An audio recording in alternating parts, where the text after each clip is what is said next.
right, Daniel CH, or however you would like to do the CH Daniel. So, uh, let's start, man. Like, yeah. So, first of all, thank you for coming on to the podcast. Really nice to have you here.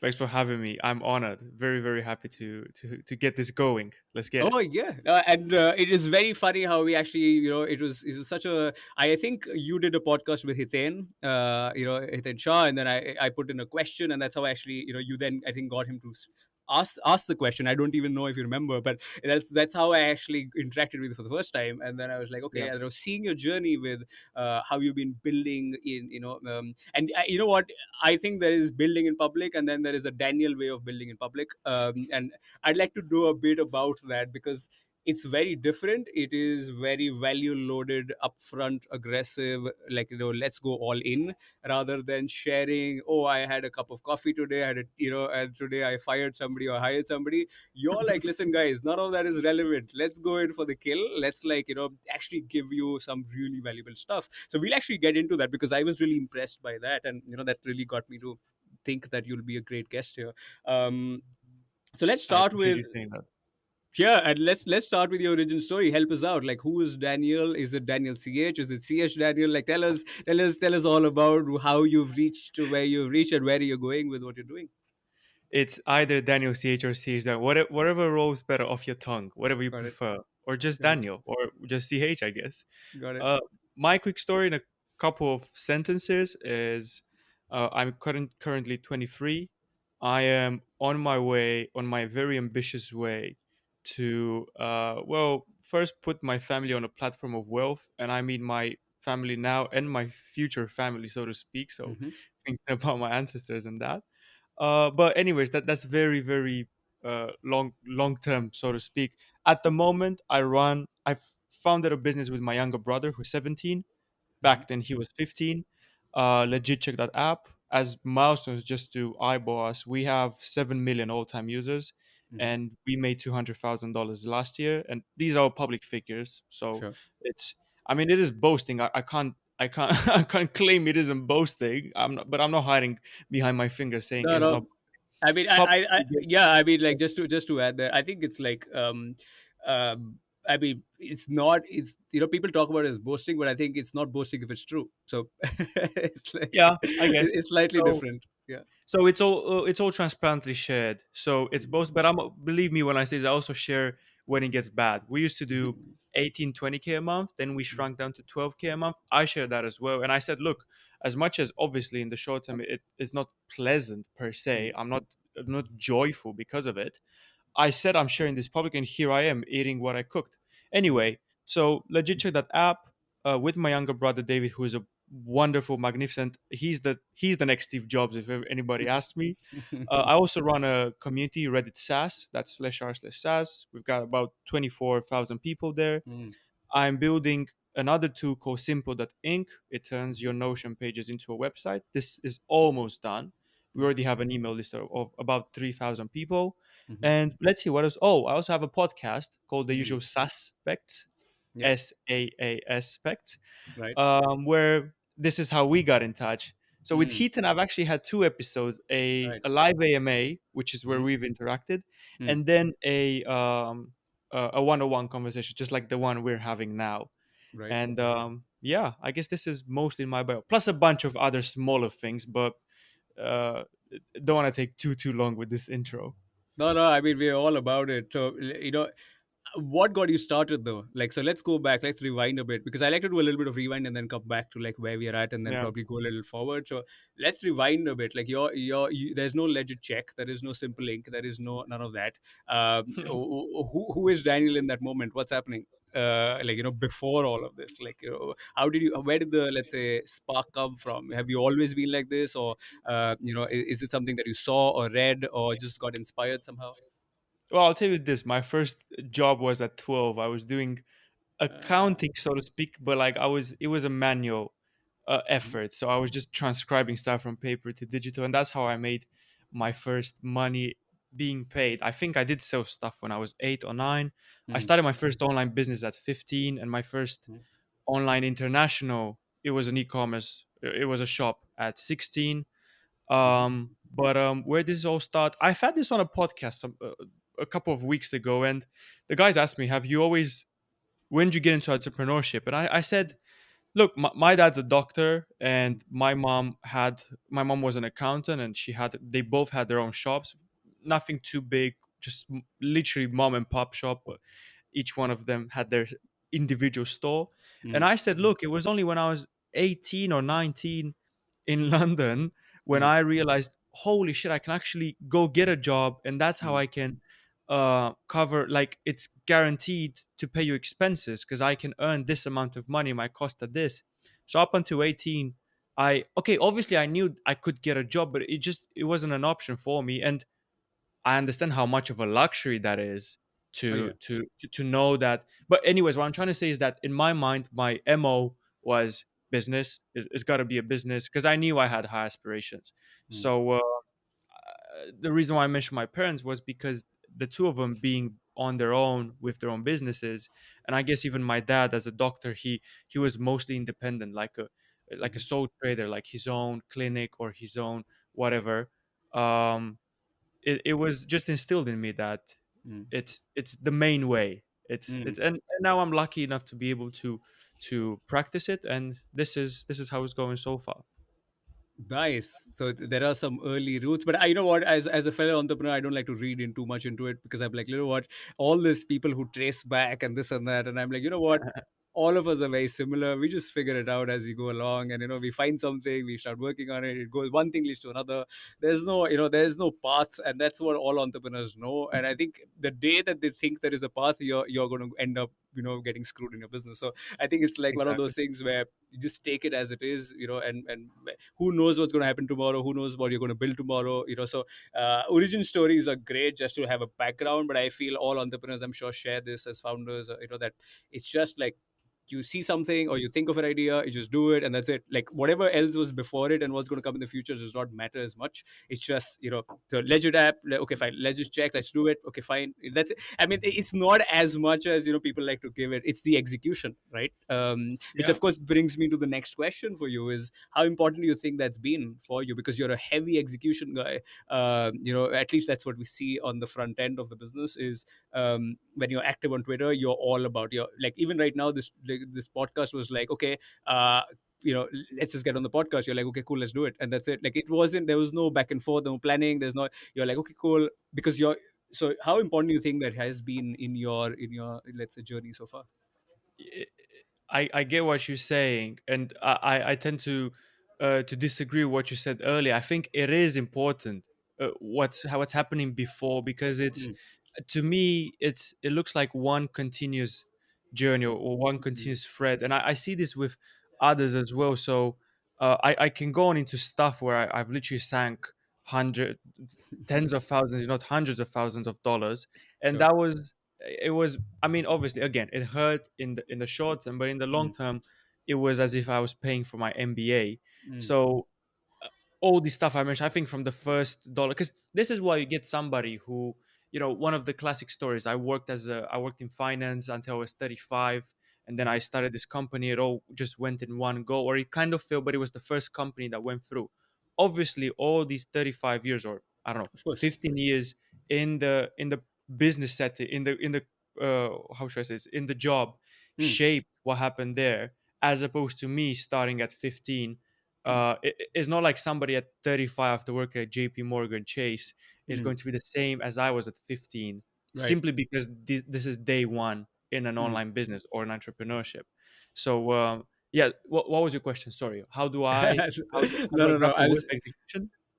Yeah, I was talking about, like, okay, so that was the first bit, and I think we can actually go into that because, okay, because that leads me to like mindset and all of those things, which is Mhm. brilliant, and also goes into DNA. But my question was around, like, execution, like how important is execution being, like, at the forefront of, because there are lots of people who plan a lot of things and have lots of ideas, but then there are Yeah. other people who are like out compete on just pure, like, and I wouldn't call it hustle, because I think that there's a lot of like other stuff attached to that. I just feel like there's a certain kind of, let's say, personality type, or like people who just execute better than everybody Mhm. else.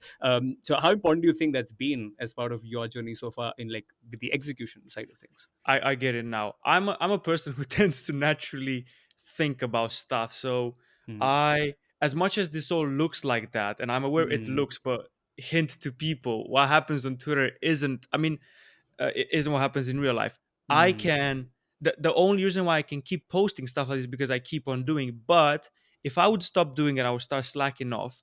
I mm, bet I could be able for the next 2 or 3 months still make it look as if I'm doing stuff, mm, cruising on what I've done so far. So don't believe everything you see, take what's useful for you. But yeah, so I'm a person who naturally thinks about stuff, and maybe I have too many lists, maybe I have too many plans, mm, but I try to balance that as much as possible with doing and saying, all right, scrap that. So if I were to put numbers, I would say I'm 70/30 with 30 planning. I like to mm. aim for 85/15. So see, even those numbers might be planning, Yep. and the sole fact that I've got this number in my head. Mm, But obviously, whenever I can, whenever I snap out of it and become aware of myself, I have this tendency to go into doing, and I think that that is because there's that saying that there's no better teacher than nature. mm, uh, and if I would use the cliche example of an athlete, or that thing with swimming, you can't learn how to mm, swim by reading. mm, It makes a ton of sense, but I think entrepreneurship is, or this thing that we're doing, whatever it's called, is being an athlete plus a bit more. Because see, mm. the continuous thread, you take some stuff from your previous life, so to speak. Yes. You don't have to retire at 35 and then learn finance management, because then you'll be Mm, broke in 3 years if you don't learn how to manage your finances. You can do it for your whole life, and it's mm, time spent on the field, but also off the field to recover. And mm. it's the ice bath, or the time off, and everything that comes with being an athlete. Yes.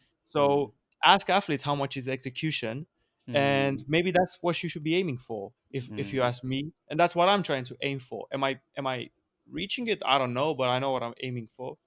mm. Good. This is like this. You set the tone, and you've also you entered my territory. I like to get deep into a lot of philosophy around these things, so it's brilliant. Let's actually go a little into how you grew Legit Check.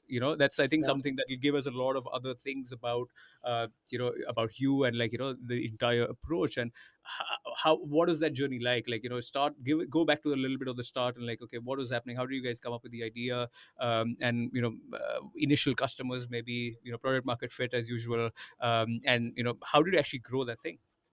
You know what? How they say that thing that when you keep wanting something, you don't get it, but the moment you give up on it, it comes to you, or that's Yeah. or maybe that when you're not looking for it, that's how you get Yep. it, something like that. That Yeah, was yeah, us basically, because yeah. I was building my business and they were doing okay. I always tended to make profitable stuff, but nothing that hit it out of the ballpark. With Mm, Legit Check, we didn't set out to start a business, which is why I was mm, telling you that. yes. um the story goes, the short story goes like, I was learning how to code, and Mhm. I found out how to build an app, and I Uh-huh. found out that I hate coding. Finish the app, because that's how our parents taught us. Just finish something you've started, Mm, and that was a good or lucky decision, so to speak, because soon as we launched, we and I made this post on my blog. I think now I moved it to Simple.Ink/blog. If anybody wants the full story, which takes a bit longer, mm, where I said there was a certain part that struck out to people, which was I gave this examples of how we got lucky, mhm, and then what we've done with that luck to make the most out of it. So we've got lucky in the sense that as soon as I published this app, which was teaching people how to authenticate items, so how to tell between fake and real, free guides just out there in an app. It was mm. The app was a glorified bookmark folder, as I like to make fun of it, All because right. it was just guiding you through the guide, like select your item colorway. So Mm, we got lucky in the sense that once I published that, it started indexing on Google on SEO. So what happened was we got lucky. I got lucky because it was just me back then. Um, because we struck an SEO gold mine.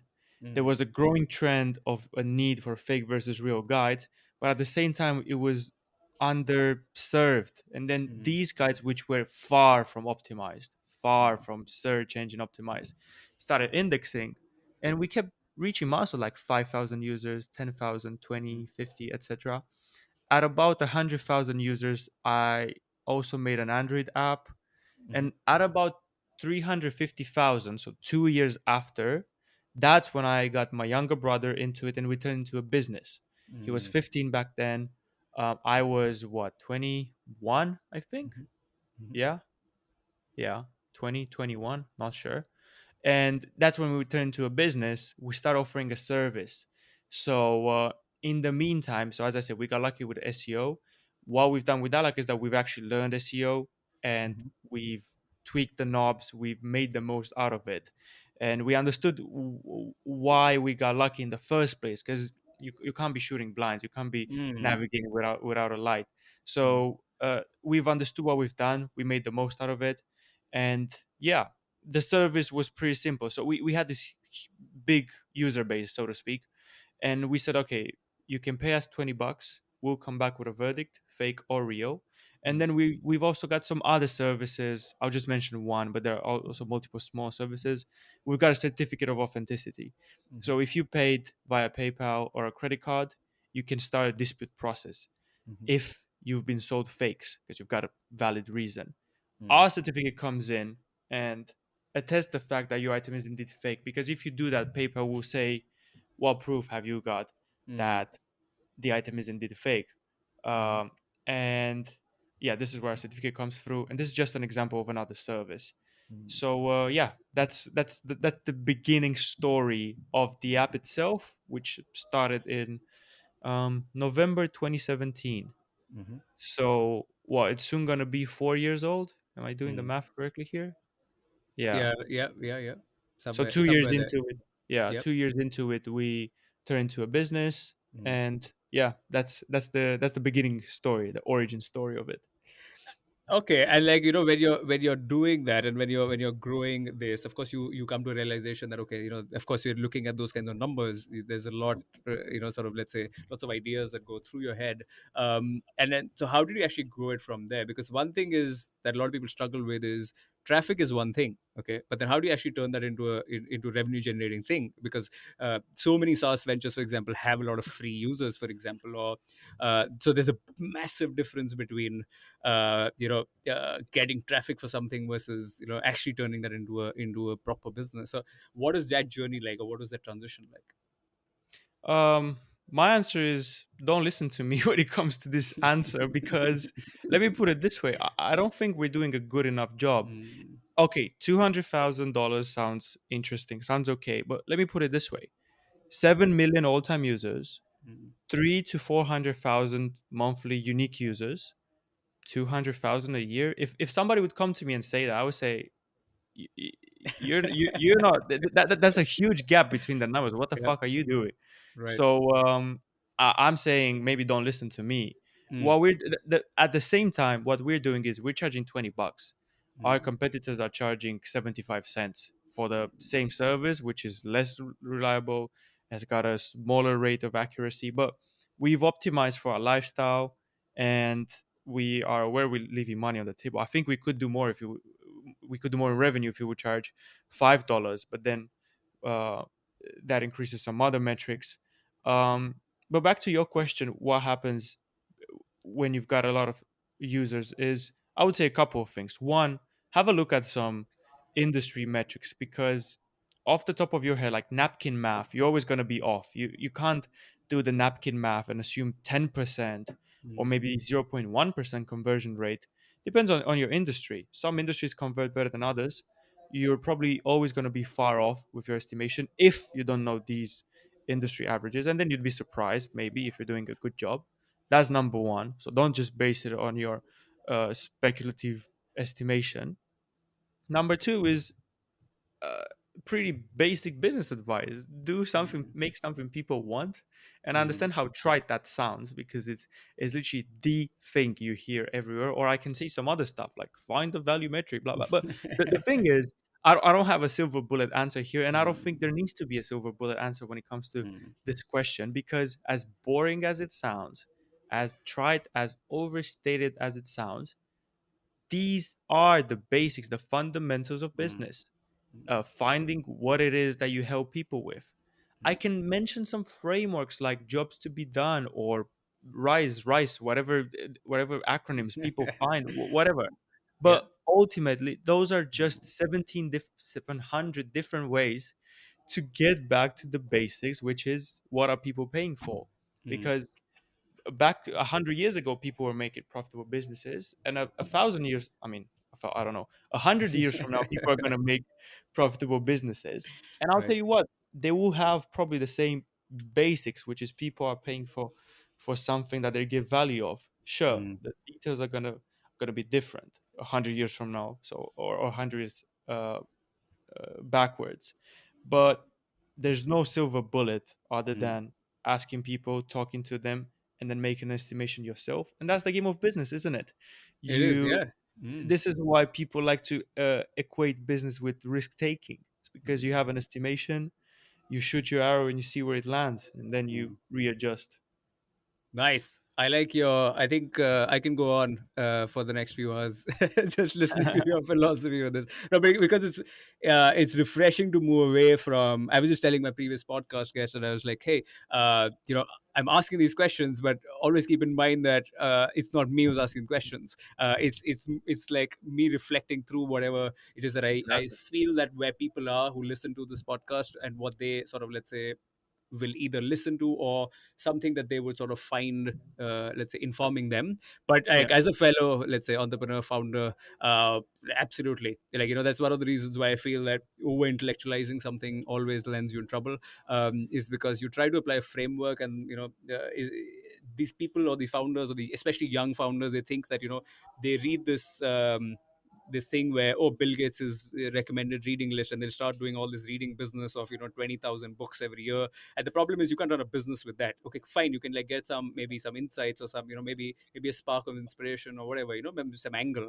And it's always good to do your homework, but at the end of the day, what you said is effectively the test. And I think all the people who run a business know that, right, including somebody like Bill Gates, because it's like, exactly where the ball is at, is because what your product does, why people buy, and over intellectualizing that, adding frameworks, and all these kind of things.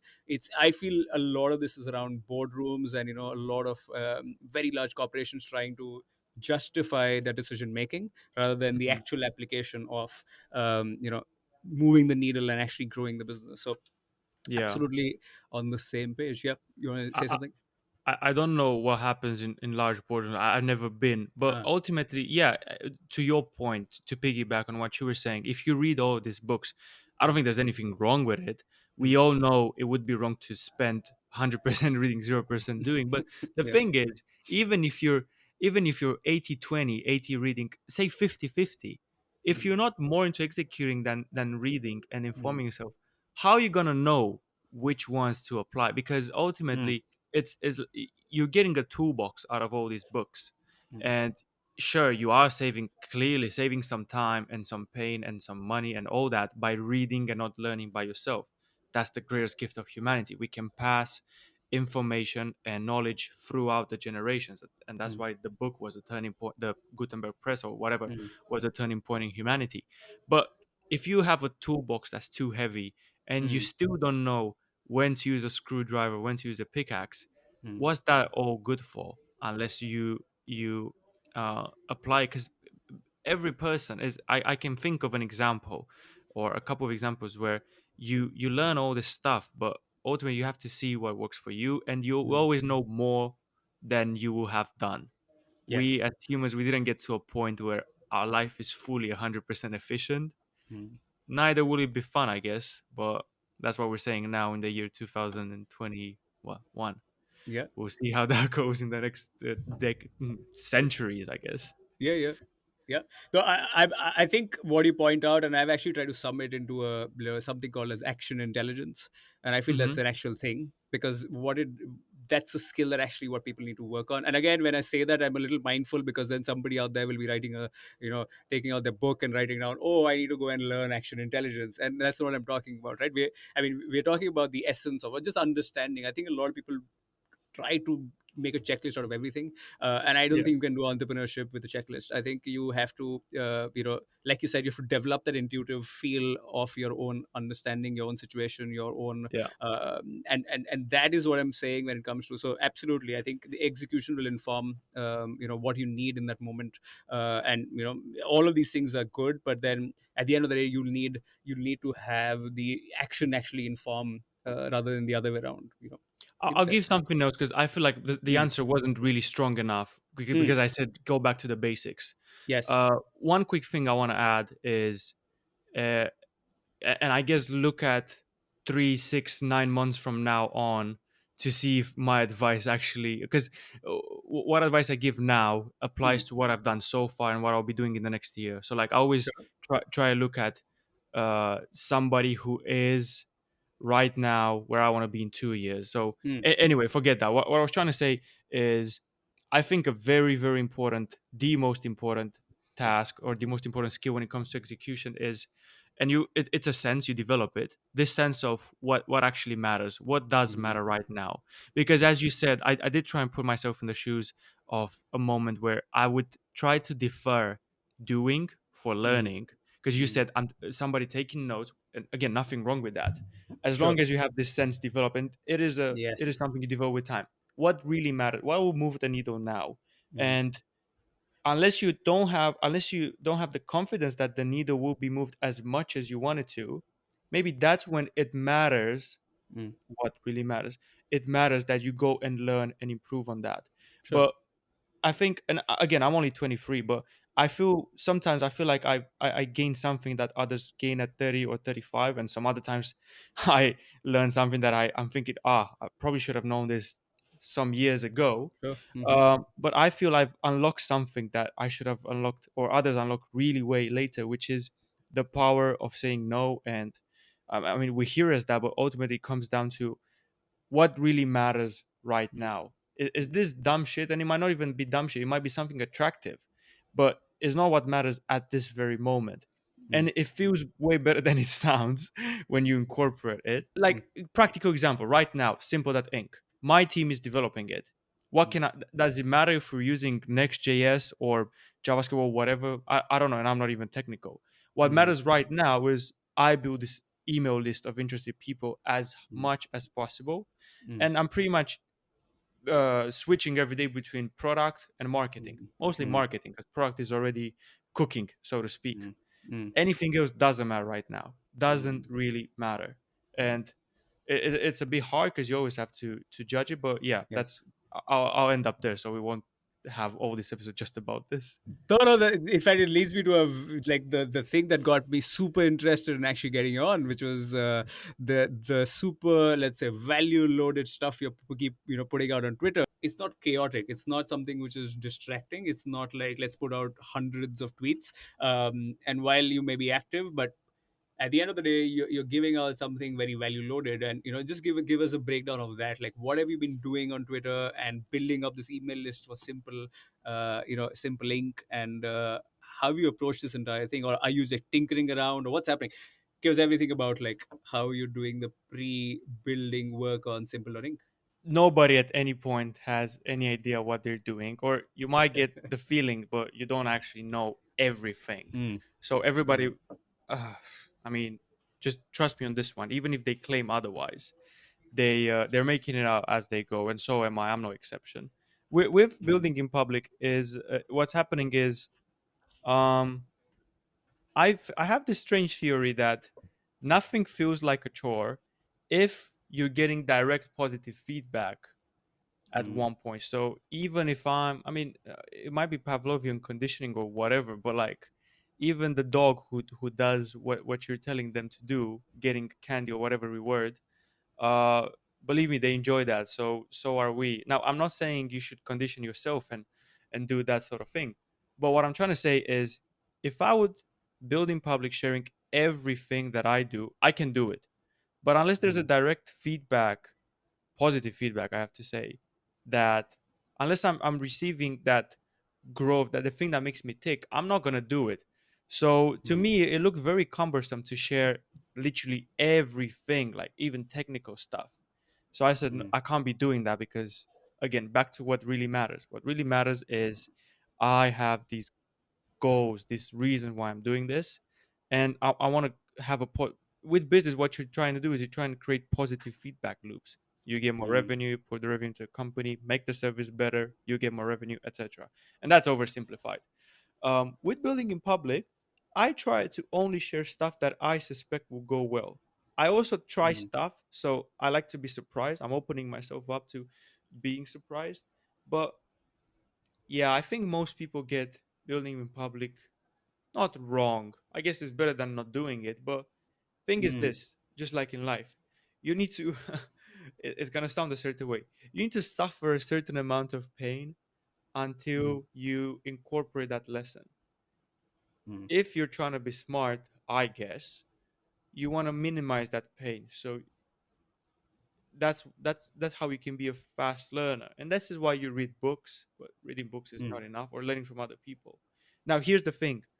Um it was micro painful to post something that wasn't felt cumbersome to me, wasn't mm, getting traction, didn't drive any results. And I've also tried it enough times to say, okay, this isn't working. So mm, I try to draw conclusions ASAP. And maybe this picks back to execution, maybe not. But yeah, I only try to post stuff that is impactful to people. So if I'm looking at the post and I'm saying, if I would see this thing, mm, would it draw my attention in the first place? Leave aside inspiration or stuff like that. Would it attract me in the first place? Good. Yes, it will. mm, Then would it teach me something? Would it give me an intro into a person who is really trying their best, or at least trying to share lessons? Would it do all these mm, things?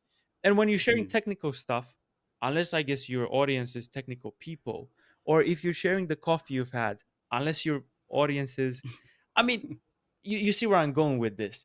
oh yeah. I don't care Mm, about my coffee as a user that I'm putting myself in the shoes of. I don't care about my political opinions, and I don't have too mm, many political opinions. And by the mm, way, I really don't care of where you're flying or where you're going, unless you're mm, trying to make that lifestyle entrepreneur. It depends on what you're selling, I guess. So mm, when I share stuff, it's going through those filters. mm. I guess overdo it because the cost of trying it is zero. Twitter doesn't ask for Yep. cents up front to tweet, so that's Mm, good. You've got that going for yourself. But I look at some people building in public, and I think they're sharing too much, or sharing too much of mm, the wrong template, so to speak. Not that there is mhm, one template, there are multiple templates. And then I look at the ones who really made it, and I also look at the tweets that got few likes, which were a building mm, public um, um, sort of post, and I try to make conclusions based on that. Some people mm, say think in headlines. mhm, Not every building public post has to be thinking in headlines, but it has to serve a mm, purpose. Once again, it's not for you, the person listening. Building public, although it's a set of rules, kind of like game, kind of like I don't know, Monopoly. You have a set of rules, so you save yourself the mental load of what you have to do. mm, Even though building public is that, believe me, dear person listening, it isn't for you. Nothing is for you. It's for the people seeing it, it's for the people interacting with it. And sure, of course, it is a tiny bit for you because you're the person putting in the work, but it's not mainly for you. That's a better wording. So mm, once again, you have to go through a certain amount of pain until you learn for yourself what's good and what's wrong. The question mm, is, how much pain do you need to go through? Because you can mm, minimize that, or you can mm, make efforts to have less of it. And yeah, it's going to be a drag. How long of a drag do you want it to be? So mm. thanks for listening to my TED talk. Right. This is one of those what do you call it, like those Keynote. Twitter things, right? Mm, Yeah, like a proper Fred. um yeah, one of those threads that this could easily convert into one of those 10-15 tweet threads. But quickly back to that question, and I got the philosophy behind what you said, and then can you give us a little bit about what you're actually doing? Like, for example, let's say with the recent one that you shared was very interesting. It was the 200 resources, that entire. Just give us a little bit about that, like how um, like how important do you think that has been in terms of actually, because it's not your first time sharing like a resource like that. It's like you've been, so what have you found in that entire thing, that you do you try to actively make the content useful to somebody, or like what's your approach for that? Absolutely. With that, that's a strategy I haven't invented, but I think it isn't Sure. cemented enough. And I think I found a way for Mm, people starting with literal zero followers, or with mm, your family, your five family members as followers, whatever. If you're mm, starting from almost nothing, I think I found a way which is repeatable, scalable to a degree. Repeatable is the main word here, to learn to sorry to launch to 1,000, 2,000 users. So mm, I'm writing a post. I've just finished, but it's not public yet. You'll find it on simple.ink/blog. I'm probably going to name it how to launch from zero with 2,000, how to launch to 2,000 users when starting from zero, something like that. And the all thing right. is, what you've seen is a resource. So we've just Mm, made 10, 15 lists, 15 resources, which we're giving them out for free. We've made them, this is the short version of what I will deeply describe in the article with actionable steps. We sat down and we thought of a bunch of users, a bunch of audiences, let's call them that, that would use what we do, simple.ink. So we're doing a Notion website builder. mhm, Well, prime audience is, for instance, Notion users. But mm, then we realized course creators are an audience, because if you have a course, you'll need a selling website, which mhm, maybe is not the strongest example. This is something where we're testing that, but here's a strong one: personal website. So we've made a list for 50 resources for your personal website, but then we also made a list of 50 personal websites for inspiration, because I needed mhm, that when I was making my personal website. mhm, So we're grinding, making these lists, and we're giving them out for free. Now mm, the thing is, we've the background story is the following. Back when I was doing something called the building public cheat sheet, mhm, I at one point, it was almost done. So interlude, to explain to you what the real gist of it is. It was almost done, but I wanted some I wanted to have a wall of love from mhm, people who were already sharing some nice words about it, maybe well-known people in the industries. So what I've done is this: I posted a screenshot on Twitter, and I said, "Hey guys, this is almost done. I'd love some internal feedback, so to speak. If you want to see this, comment below and I'll DM you the link." So it mm, wasn't ready for public launch. And mhm. you might have seen this sort of strategy with others, where they Yep. say DM me and blah blah, even on LinkedIn, which Mhm. is a bit annoying, but I guess if that thing is valuable, it is worth it. So Right. what happened was, I've got about 150 comments, and the post went not viral, but for my account back then, which only had Mm, 300, 400 followers, that was viral for my size, which was a mm, couple of months ago. mm, And I said, "Oh, look at this! This is what these people are doing on LinkedIn and on Twitter. They're mm, hacking the algorithm in a sense, but it is fair, because it's not like you're hacking something like Twitter. I'm sure knows about this, and LinkedIn. They haven't hammered it." So I said, "Okay, it's a bit of a fair deal, because you're DMing and you're getting something in return." So then I said, "Okay, here's what we're doing." I was telling Dave, my brother, who's also my co-founder. mhm, We'll make this list. We'll give them all for free. Um, and that's how we're building an email list. And we're going to be very clear to people. We're only going to mail them once or twice, very respectfully, because I don't want to have all that work we put into the list be fucked away by being mm. too spammy on Yep. emails. Mm, So that's what we've done: 10, 15 lists. And I can share I can avoid you some pain to go full circle. yeah. I can give you some pro tips. Mm, We've used Gumroad mhm, and Airtable. I guess you can use whatever, but we've embedded the Gumroad page on our website on simple.ink/resources. So mhm, now people have been calling that web page a gold mine, because we have them mm, all together there, and all 15 lists. And mhm, it's embedded there because at the same time, we're also hoping, I don't know, on the part two of this podcast, we'll have a chat about whether this worked or not. all right. We're also trying to build our backlink profile. I think this is Mm, how SEO people call this. mhm, So long story short, the more, for people listening who might not have an idea, the more websites link to your website, and the higher the quality of the website, the better. mm, Google also looks at your website in a better way. So instead of sending all that juice to Gumroad or to nobody, we ask people in the when we send them the list, do you mind linking this on your website? If you have it, we'd love it. If you want to return the favor, blah blah blah. We'll see how that goes. So to recap and to give the proper answer now, because I was a bit messy. Made 10 to 15 lists of audiences we would really, really love to get a hold of. I've given some examples: personal websites, Notion users. Um, Paywall, but not paywall because they're free. Email wall these lists. Make tweets which say, "Hey, if you want it, comment below and we'll DM them." And we've got one of them went viral for our size.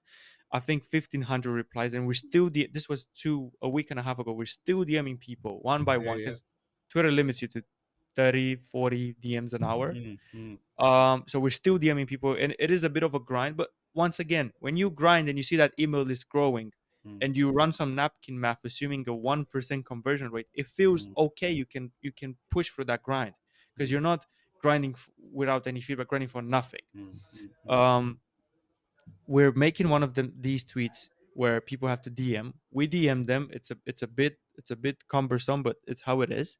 And when we DM them, we give them a voucher code because mm, Gumroad has this stupid shit where you can't do free. You can't do click a button and get it. mm, You can mm, either do 0+, which is pay a fair price. mm. And I found that a bit fucked up because like if you have to type in zero, there's also a bit of guilt because you could donate to Yep. support the creators, Mm, but mm, I just felt like unnecessary cognitive load. So then I said, let us jujitsu this by putting it at $19, giving them a free voucher because that people feel like they're getting something, which they mm, are. And now mm, they don't have to equate our list with $0, which is worthless, mm, mm, aka piece of crap. So mm, same story, different facet. And interesting thing is some people decided to just pay for it to support us for whatever reason. So we've got some mm. coffee money there, about $100. So Right. in the DM, we send them the link, we give them the Mm, voucher code, we say PS, and I've put the exact text we're using in the article, which will be live, mm, and that's how we're growing it. We've only released 4 5 lists so far, and we have 2.8k, almost 3,000, counting the ones on our main website as well. mm. Obviously, it drives traffic to your website because you're sending Yes. them there. Mm, And with those emails, we plan to maybe not on launch, maybe look, course creators, we have that mm, set of emails. We're gonna email them when we have 3 or 4 templates for websites saying, hey, quick update. Look, this is all free.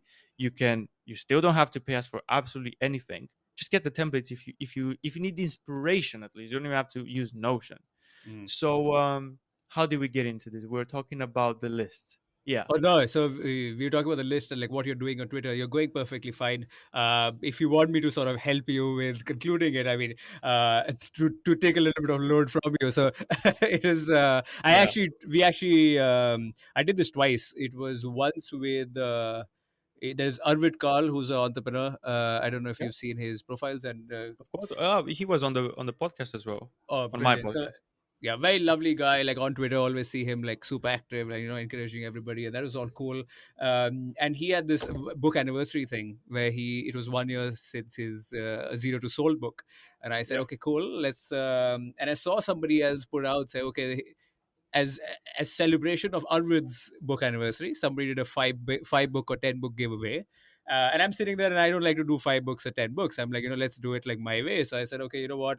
Let's go with 100 books. And I actually did a 100 book giveaway for his book anniversary. It was a lot of fun, and it also allowed me to sort of interact with so many new people. Because of course it's for free for somebody who's getting a book like that. So I think that's how that's I met. smart. I met I so many think, people like that. Yeah. and I've noted that down. I want to do it exactly the same thing you've done Mm. but after we launch. And so it Oh, is in sure. my playbook. I know a guy who, I mean, I don't know him personally, but we talked a bit on Twitter. He's Mm. got about 100,000 followers. Mm-hmm. His audience is, so I'm sharing this for the people listening to this as another free piece of advice, free Mm. marketing move. Yeah, This yeah. guy has about 100,000 followers, mostly Mm-hmm. developers. Mm-hmm. If I would have something I would like to sell to developers, Mm. I would, and I think I will get a hold of this guy. He's got a few Mm. info products. So I Mm. would offer, look, let me just buy 10, 15 of you. Yep. We'll do a giveaway. mm, Let me know if you're okay with retweeting this a couple of times, mm, and they'll let you know. If they're not fine with that, then you don't do it anymore, I guess. mm. But that's how you kind of tap into his audience, and there's no influencer deal to be struck. There's no No, no, sum you need to negotiate. no. They get a sale, you Mm. get a small piece of advertisement a bit into their audience. Sure. Not really. It's kind of like buying an influencer's post. Yeah, yeah, And I sure. think that's lovely if you have somebody with very very targeted following. And then you Yeah, I add mean, some other combos. Go on. I was very open to that. So like for me, it was more like, okay, let's see how this goes. I was like, okay, cool. You know what? Arvid, anyways, like doing this, I really like the book. I'm not like I used to be a very big book reader, but now I've like reduced it. So I just pick up concepts and I'm like, okay, cool. Um, and I'm like, you know what? Let's go with this. Let's just like give it a shot. So I did that, and it was a brilliant experience. And I said, okay, great. All these people on the DM, lots of work that I had to put in, to sort of let's say individually sit down and try to figure it out, but it taught Yep. me a lot of things of how people behave on the platform, and I think that gets underrated. Like, we try to look at it as an algorithm side of things, but like how actually people behave, what do they sort of respond to, um, you know and what that allowed me to do was I said, okay, you know what, when my birthday comes around, I'm going to do the same thing, but this time I'm going to open it up to different more kinds of books. So I did the Yeah. same thing on my birthday in last month in August, and again, 100 books giveaway, like, again gave a bunch of books out. And what's that that is done is like, I think we share the same philosophy when it comes to this, that it's not just about the resource, it's about the starting conversation of the relationship. It's like, Exactly. when you're speaking to somebody, you're not out there, it's making an impact in that person's life. And you're not just about the email list, because there are 20,000 other ways to do it as well. It's just that you want the relationship to start off in a way which is about them, and like you said, all of this is about the other person, not about you. And you, okay, fine, by the way, you'll get stuff, right? Okay, fine, like there's no problem, and in fact people would happily reward you. I got DMs, Daniel, from people saying, what can I do to return the favor that you've just given me this book? Yep. And which is like, where else are you going to get it? So I feel like, I'm sure, like, if you go and like go into your conversations, you'll find a bunch of that as well. So I think a lot of this, that just shifting the focus and starting the relationship on a way where it actually gives the other person a lot more than what you're taking. And okay, fine, that, let's say, jab jab jab, right hook, etc. I mean, I just feel like it's beyond that as a formula. Okay, fine, it's a formula, but then it's not a formula. Like, you and I Yeah. know what you're talking about. It's like, if somebody tries to do it as a formula, you can see it on Twitter. You can see that somebody's actually deliberately trying to force a formula into the entire picture. But when you're like a little not the formula, but you're like, okay, cool, let's see where this goes, let's give out something of value, like you're doing. And it's a win-win from the get-go. I think there's a lot to be, let's say, it becomes a bit, like, let's say, less cumbersome and much more successful, I feel. You've summed up word by word almost what I wanted to say after, which is it's a fair contract. If you and not to get too philosophical, although Mm. if you say that you are going to get really philosophical, it's Yeah. really how one of the ways in which humanity, with Mm, ups and downs, but at the if you're looking at the ups, is the way humanity has prospered. If we if we keep on paying it forward, mm, really paid for, like across generations, across years, across whatever, obviously you're creating a positive, you create an mm, echo of positivity, which sometimes stops. But mm, it's positivity like that can be viral, mm, very modern times word, unfortunately. If we all try and make it better for each other, it mm, echoes. mm, And okay, fine, it might start with something free and mm, end up in something paid, or end up with nothing. mm. But yes, the emails, in my case, the because I could just buy an email list for 10,000 Exactly. people, I guess. Exactly what I was saying. Like, there are so many ways to do Wouldn't be the this. same. Yeah. Yeah. Or with Mm, you can mm. just buy an account, I guess, with Oh, yeah. 20,000 followers. And Mm, obviously that's the last problem, the fact that you don't have a relationship. But the way you've done it with the book giveaway, which I really mm, appreciate. mm, Uh Earlier I was tactical, you were now mainly, on emotional, on feeling, which I mm, think there's place for both.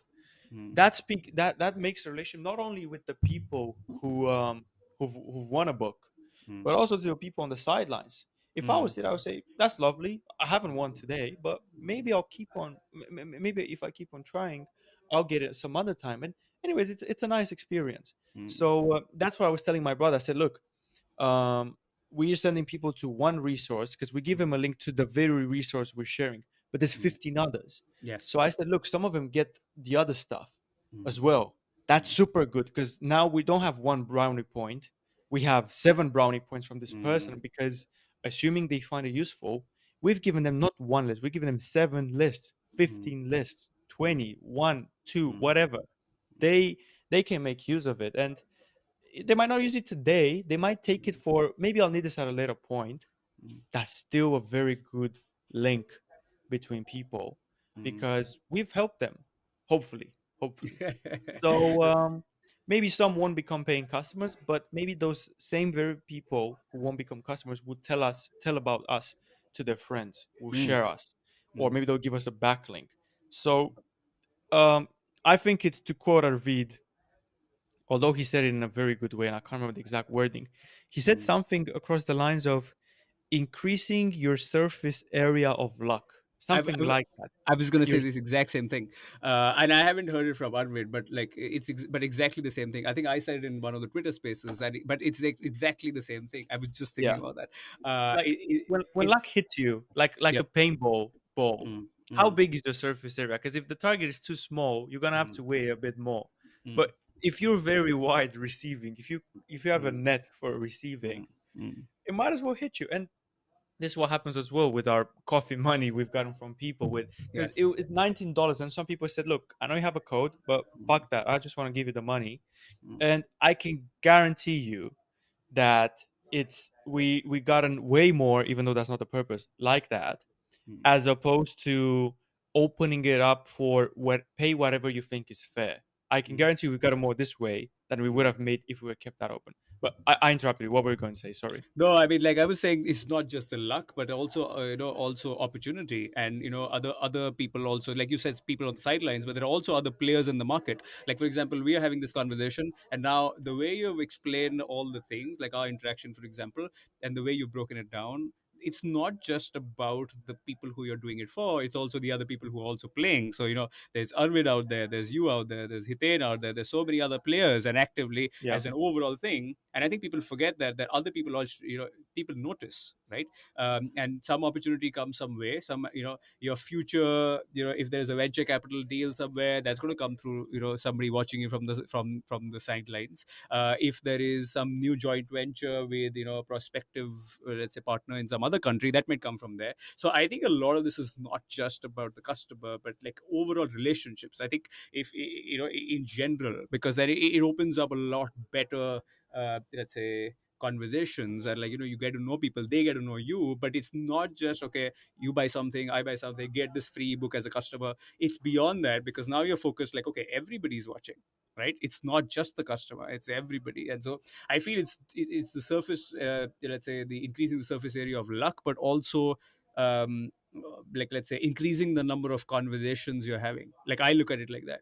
Like, so for Yeah. example, if you're having 10 conversations, now you're having like 1,000 of them. The chances that you're going to bump into a, like, really really good, like, let's say, opportunities or conversations with people who you want to have it with, that just like increases in volume. So just adding Yeah. to, instead of surface area, I just want to add that layer where it's a lot more than, it's a lot more in terms of conversations and opportunity. But yeah. Yeah, Harlaksh, you couldn't be more right. I don't know if you're right, but it feels right to me. I Mm, can't guarantee this is how it works, but it feels at least like you could win either way, mm, so to speak. Depends mm, on what you mean by winning. If it's making the most mm. money or the most whatever, maybe it's not. But um, yeah, I just like this idea of exposing you, as you said, increase the surface area of whatever opportunity. Maybe we're a bit too dreamy here. With the risk of being too dreamy, I will claim this boldly, that this is the way to go, or one of the best ways to go. Sure. I mean, just to add to, I can tell you from my experience in so many different sectors. I'm talking 20 plus ventures here. Okay, I've Yeah, done, like, so 5 years of law. There's like so many different kind of things. Um, for me, it comes down to simple. It's just a conversation. I think most businesses are just conversations. It's just like you're having conversation at scale when you're doing this. It's relationships. It's conversations. That's how I've gone into any kind of venture and learned from people. It's you you start to figure out it's not about the platform as much as about the people, and you start to Yeah. realize that as you keep on building one venture, second venture, third venture, or if you're in the arena in like multiple times, you'll know that, oh, you know what, that's actually what's happening. So when you say it's the way, I just feel the way closest to the people is the way. I feel that's like the best way to look at it. And the further somebody is in thinking about the techniques and tools and methods and frameworks, I feel they're missing the entire point. Because while there's value there, but then there's much more richer, like you can say, like really blood rich, like luscious kind of richness in what people are doing and who people are, and what's happening with the community. And actually, like instead of saying, oh, there's a crowd of people here and there's a category of people there, and that's all cool to look at it on a screen, but it's very different. Like for example, if you had 1,000, like imagine this, Daniel, your 3,000 people list, okay, and your 20,000 people on Reddit. Imagine if they were in a stadium listening to you. Okay, and imagine you met them for like 2 days and you interacted with each one of them. What's the level of richness that conversation is going to have, right? It's going to be very different compared to just seeing somebody or interacting like on Twitter, or like tweeting back. And it's so you could, like, I don't think we've even scratched the surface of actually like actually spending time with people that we want to like work with or sell to and all of that. It's much much much more richer, when you're really close to people like that. All right, Daniel, are you preparing for something? It's like No, I just in my culture, this is preparation for a little bit of a dance. no, I won't dance on this podcast. It's just that for my back, I had to, for people listening, I had to raise my desk. So it was a No. slow raise. No, We'll no. get there, guys. When I travel to London and I meet Daniel, We'll I'm have a gonna dance meet. We'll do recorded. a little bit of a vlog thing with a dance thing. Yeah. All right, cool. It's like, listen, we can keep on going on, Daniel. You've got such you've got a, like, let's say, the philosophical side of thing, as well as like the business side of things and operational side of things. Uh, and we can go on, because it's always fascinating to dig deep into all these things. But of course, we gotta push this to episode, or like a part two of this at some point of time in the future. However, I'd like to, like, concluding, I just want to ask you a few things. Like, for example, where do you learn from, Daniel? Like, who, what is your source of learning, apart from, of course, execution? Do you read a lot? Do you like listen to certain people? Give us a little bit of that. I appreciate you saying all the kind words, by the way, before I answer that. Sure. Um, where do I learn from? I'm sorry to have the answer what you said, except for the execution, but I generally think the best teacher is nature. Mm, And what I mean by that is, okay, not only doing it yourself, so I am respecting what you said, except the execution, but also when I say nature, I mean from others, but from what they do, not necessarily what they write. Because mm, maybe Jeff Bezos hasn't written a business book, but mm, you can certainly look at what he's done. mm, And I'm using Bezos as an example because it's very handy. Everybody will understand that. But mm, what I said earlier is very applicable. This person, this gal or this guy who is where you want to be right now, they are right now where you want to be in 24 months. What are they doing? mm, And you still have to make a bet on, one, you've identified the correct thing, and two, mm, that is exactly what, or one of the things that led to this thing. But from nature, I would say, is my answer.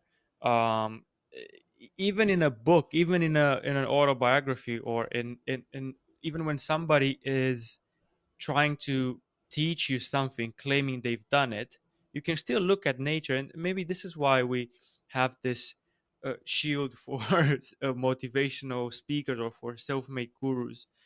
If you keep an eye on nature, so to speak, so if you keep nature as the number one source, not of truth, number one source of info, mm, you're gonna weed out the people who don't have a how did Ray Dalio call this, a believability. So mm, if you haven't done it at least a couple of times, predict with a predictable result, I won't listen to you, because I can learn from you, but maybe I can learn selling or mm, speaking, but not necessarily doing, unless you have the claims to back that, or the not even claim, like saying I know how to do this, but you've got the proof that you've indeed done what you're preaching. mhm. So yeah, nature is the best. the best teacher. Maybe Got it. even the most effective one, because nature will slap you on your wrist or punch you in the face Hmm. when when it's got to, I guess.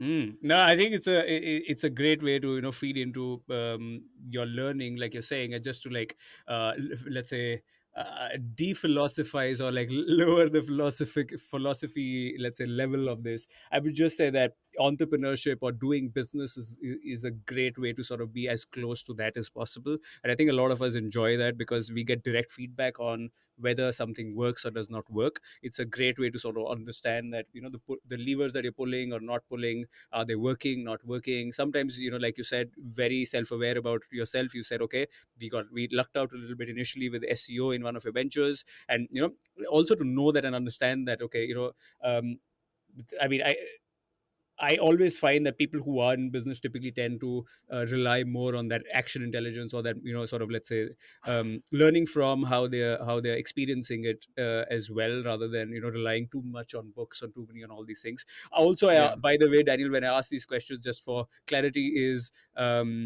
because that's where everybody tends to go. But like, if you ask me from my opinion, it's always going to be like, I've been through both. Like, I've been through absolutely like not learning from books versus learning a lot of shit from frameworks and books.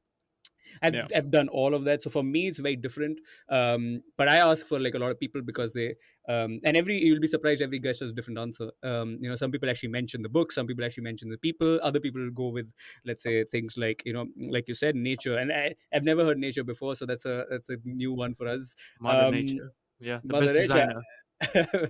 And then there's like one thing, yeah. And like, Daniel, if you were speaking to like the younger Daniel, okay, let's say, I don't know, 13, 15 years old, and it always puts people into a fix with this question, but what's the one thing that you would tell a younger Daniel sitting somewhere, maybe in US, maybe in Romania, maybe in India, I don't know, some Daniel somewhere, with a ch before or after, I don't know, but like, what would you I love that. say?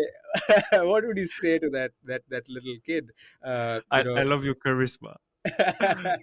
just one piece of what you So would say to hold that on.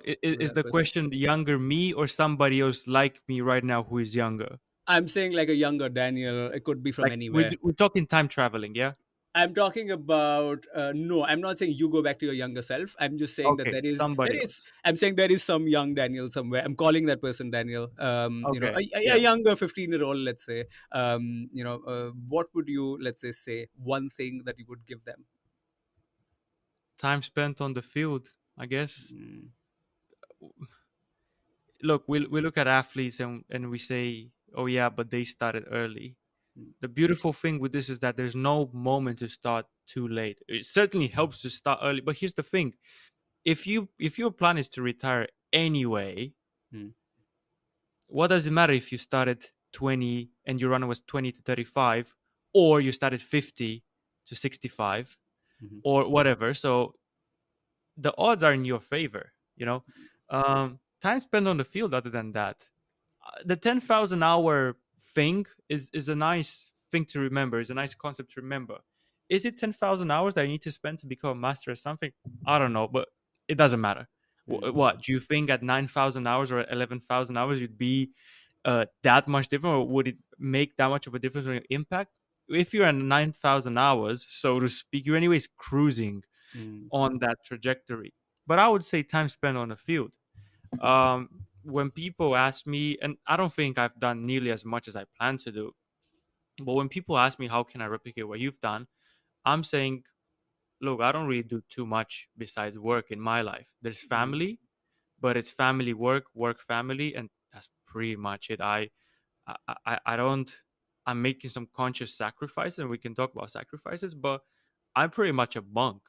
mm, I mostly spend my time working because it's not. Once again, if you have a positive feedback loop, blah blah blah, mm. is not that cumbersome. It's not that gruesome. So I would say time spent on the field, Yep. and maybe it will be too much for somebody age 15, but I'll just say it nonetheless. Becoming aware of how incentives align, it will help Mm, you in business, and it will help you in what I just said, because I understand that this luxury I have right now is because whether from myself or from my parents or from Mother Nature or from time spent on the field. I love going full circle. If you haven't noticed so far, No, no, it's fine. whether it's from any of these, Mm. the incentives at one point got aligned in a better way. I don't know if they're still in the best way.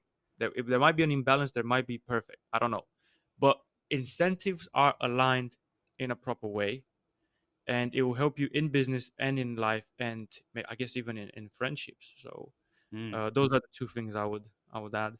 Perfect. Typical Daniel style. He's just gone in, taken by one thing, and he's made it 2x. So, like, There we go. the usual Daniel. All right, Daniel, thank you so much for coming on. There's like so much that we can keep on going. I think we just want to move this now from a podcast to like just go and hang out with a bunch of people like you and me, and like just like go and do a deep dive and figure out some stuff. It's been a pleasure. I don't even know where our time has gone. So, thank you so much for coming on. Harlaksh, I highly appreciate this. I'm honored to be here, and thank you for everybody listening up to this point. I'll make this short. Just have a wonderful day wherever you are. DM me on Twitter at CHDDaniel or DM Harlaksh and say thank you for this episode. We'd love to get some love.